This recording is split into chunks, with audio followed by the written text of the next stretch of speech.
Hey Collective, welcome back. I hope you're having a good day today. So today we're going to do something fun. We're going to talk about personalities, and at the end we're going to do a quiz, so you can find out which one you truly are. So stay tuned for that. Picture this.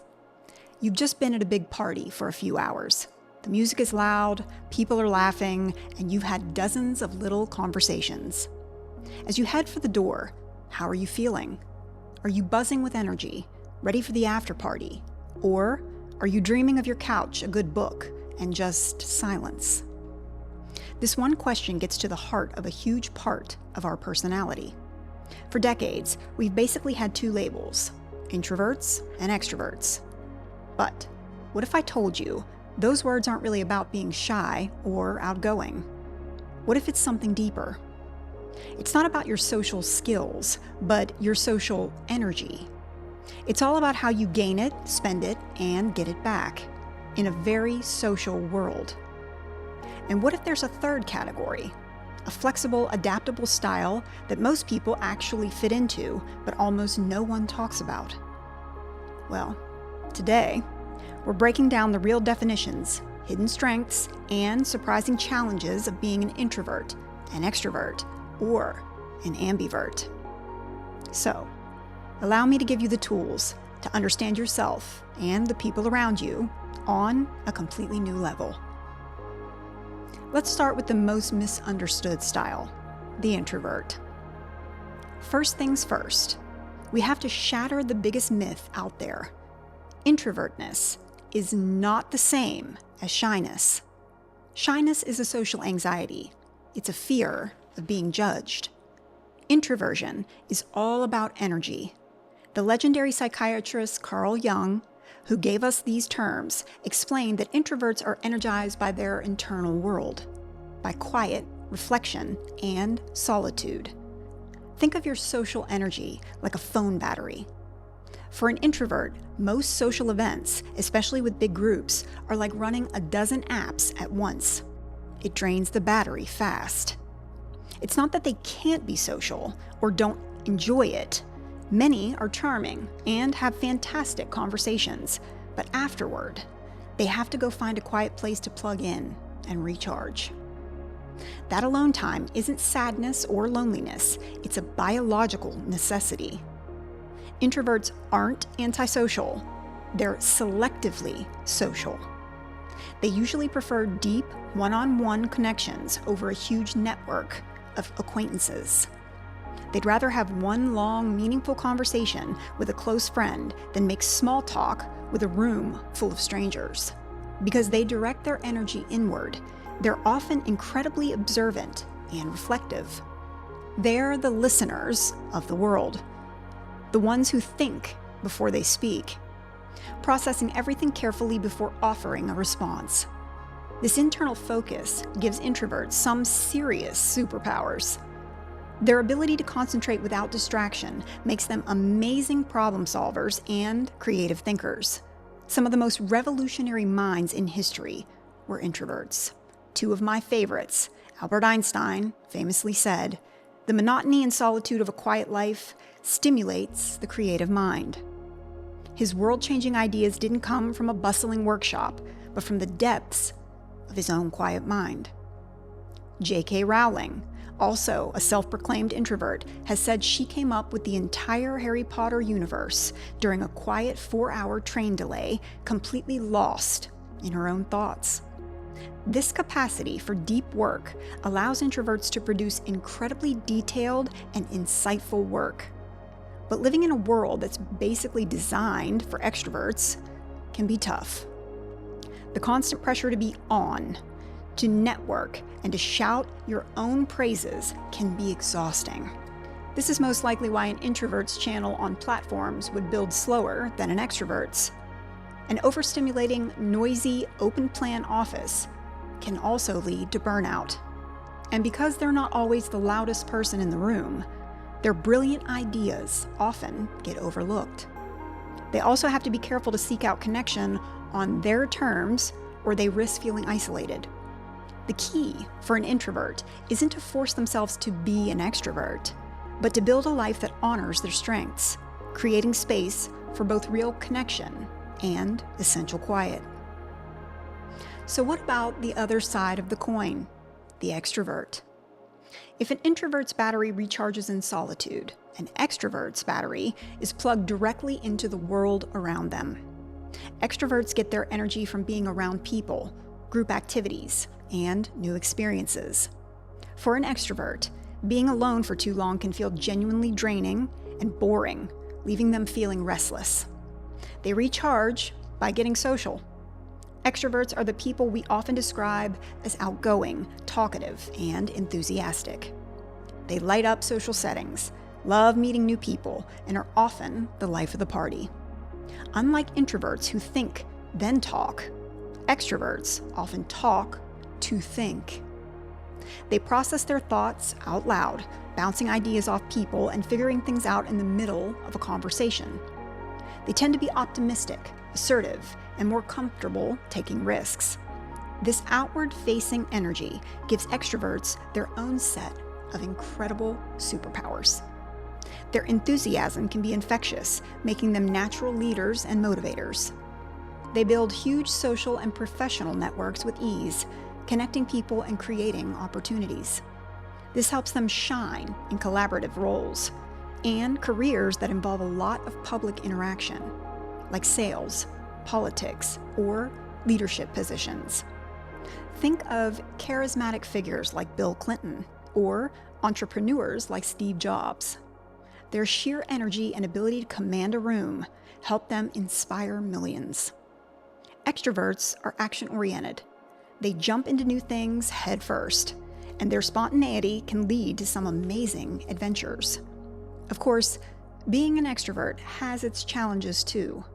The desire for constant stimulation can sometimes tip over into impulsivity, causing them to act before they think. Because they process things externally, they're usually less likely to engage in deep self-reflection, sometimes missing the finer details or the quieter emotions of people around them. And that same risk-taking that can lead to huge success can also lead to trouble if not balanced with a little caution. An extrovert's need for social energy can also make them feel dependent on others for their own happiness. When they're forced to be alone, they can struggle with boredom and restlessness. And when out of alignment, they can be serious energy vampires who drain others dry without giving energy back in return. The trick for an extrovert is to learn how to channel their boundless energy while also taking a moment to appreciate the quiet and listen as much as they talk. Okay, so we've looked at both ends of the spectrum. But what if you were listening to the introvert's description and thinking, yeah, that's me sometimes, and then you heard the extrovert parts and thought, wait, that's also me. If that's you, then you're probably part of the majority of people who fall somewhere in the middle, the ambivert. An ambivert isn't just a little bit of both. They're a true hybrid with a solid balance of traits from both ends of the scale.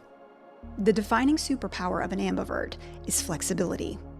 They can adapt their behavior to fit the situation, their mood, or what they need to get done. You could call them the social chameleons of the personality world. An ambivert might be quiet and reserved in a room full of strangers, but become the life of the party with their close friends. They can genuinely love a wild night out, but also treasure a quiet evening at home with a good movie.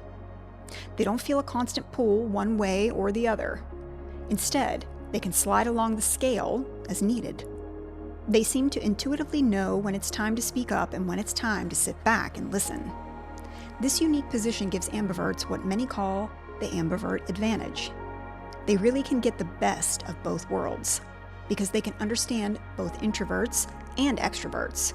They're often amazing communicators, able to connect with almost anyone. They can be empathetic listeners like an introvert, but also assertive speakers like an extrovert. This emotional and social flexibility is a huge asset. In fact, groundbreaking research by organizational psychologist Adam Grant found that ambiverts were the most successful salespeople by a long shot. They naturally knew when to push for a sale and when to just listen to a customer's needs. outperforming both extreme extroverts and introverts. This adaptability also makes them great leaders because they can pump up their team while also being sensitive to what each person needs.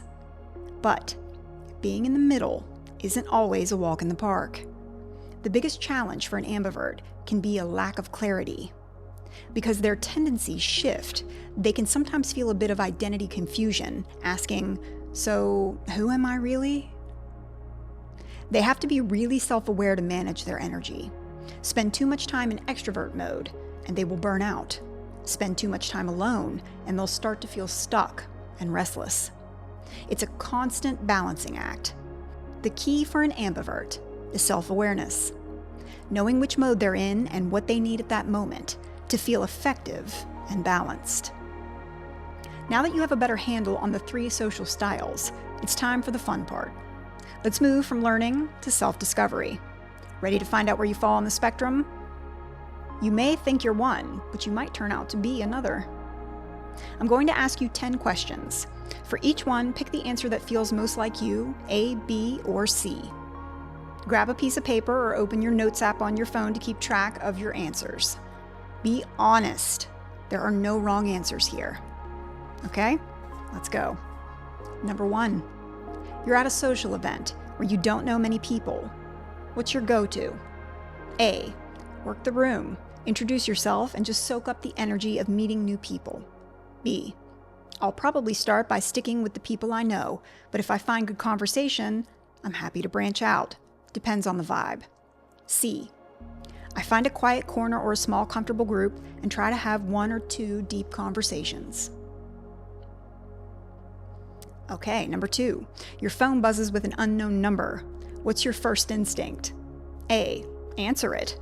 Could be an exciting opportunity or someone interesting. B, I hesitate. I'll probably answer if I'm not in the middle of something, but I might just let it go to voicemail. Or C, let it go straight to voicemail. If it's important, they'll leave a voicemail. 3, what's your ideal Friday night? A, going out. A big get-together, a concert, or a party with lots of friends. B, it's a toss-up. A fun dinner with a few friends sounds just as good as a cozy night in, depending on my mood. Or C, a quiet night in, reading a book, watching a movie, or submersed in your favorite hobby. Number 4, you've got a big project for work or school. How do you prefer to work on it? A, let's brainstorm. I thrive in a group where we can bounce ideas off each other. B, I like to start by myself to get my thoughts straight, but then I definitely want to collaborate with the team to make the ideas better. Or C, I prefer to work completely alone, where I can really focus without any interruptions. Number 5, in a conversation, you're usually A, the one doing most of the talking. I'm expressive and love sharing my stories and ideas. B, a pretty good balance of talking and listening. I can lead the conversation or let someone else take the wheel. Or C, the one doing most of the listening. I like to absorb what people are saying and think before I respond. Number 6, how do you feel about small talk? A, I don't mind it. It's an easy way to connect with people and sometimes leads to more interesting chats. B, I can do it, and sometimes it's fine, but I'd much rather get to the deeper topics. C, I find it draining and kind of superficial. I'd rather just get straight to the real discussion. Number 7, it's the end of a long, busy week, full of social stuff. How do you feel? A, energized. I'm already thinking about what's happening next weekend. B, a little tired but happy. I'm ready for a mix of some friend time and some me time this weekend. C, completely wiped out. I need the entire weekend alone to feel like a human being again. Number 8, when it comes to your friend circle, A, the more the merrier. I have a really wide network of friends and acquaintances. B, I have a core group of super close friends, but I also enjoy having a larger circle of social friends. C, I have a small, tight-knit group of very close friends, and that's all I need. Number 9, You're presented with a new kind of risky opportunity. What's your reaction? A. I'm excited by the challenge and ready to jump in. Risk is part of the fun. B. I weigh the pros and cons carefully. I'm open to it, but I need to feel it out first. C. I'm very cautious. I'd rather stick with what's safe and predictable. Number 10. When you have to make a big decision. A.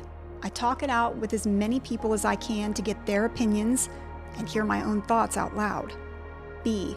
I'll think about it on my own for a bit, but then I'll definitely consult a few trusted friends or mentors before I decide.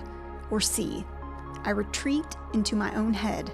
I need to spend a lot of time alone, analyzing every single angle before I can come to a conclusion. All right, time to tally up your score. Count up your A, B's, and C's. If you got mostly A's, you are a classic extrovert. You're a social, action-oriented person who gets energy from being with others.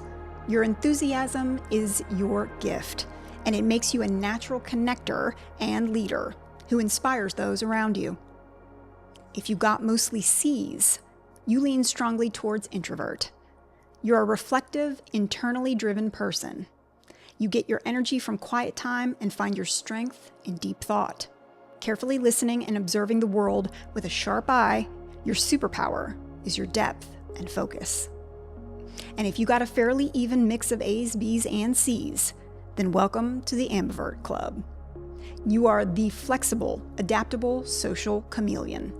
You have the powerful ability to shift between extroverted and introverted modes, which lets you connect with all kinds of people and succeed in all kinds of situations. Your superpower is your balance and your social intuition. So, what'd you get? Are you an introvert, extrovert, or ambivert? If you can't tell, I love personality quizzes. Remember, these aren't rigid boxes. They're points on a spectrum, and the most important thing isn't the label.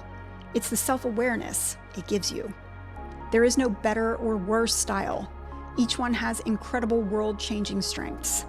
Understanding your social style is like getting the user manual for your own brain.